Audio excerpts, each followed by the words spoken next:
Welcome to the Global Risk Podcast by Solis Global.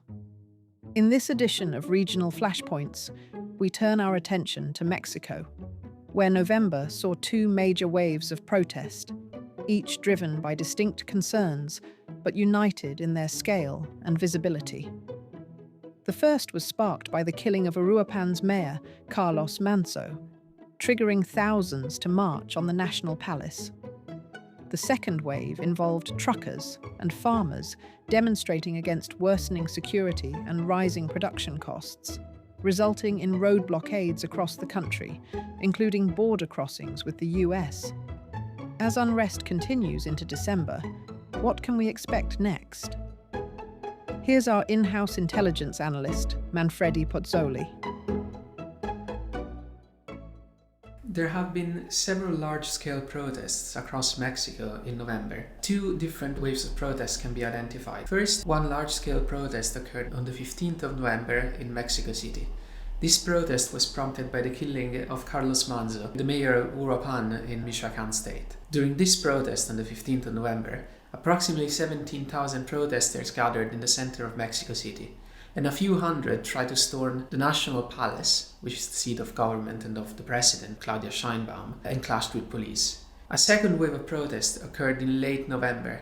This was driven by unions of both truckers and farmers, which protested due to widespread insecurity and also a rising cost of production. The protests during this phase coincided with several blockades of large roadways across Mexico, including border crossings with the United States. The two large waves of protest are likely the most important waves of unrest that have affected the government of Claudia Sheinbaum since she took power in 2024. The two waves of protest in November have been characterized by different motivations. The truckers, farmers, and the so-called Gen Z protesters that protested on the 15th of November had different motives behind their unrest. Some general trends can be identified. The most important of which, of course, is the ongoing cartel violence, which was notably highlighted by the killing of Carlos Manso and by the sharp rise in attacks on truckers throughout Mexico. Claudia Sheinbaum has taken a much harsher line against the cartels compared to her predecessors. The ongoing spate of cartel violence is likely to continue causing large-scale unrest across Mexico, with some political parties and indeed much of the civilian population calling for an even harsher set of policies against the cartels. Further protests are likely to occur in December. On the 14th of December, protesters have organized a so-called March of Silence.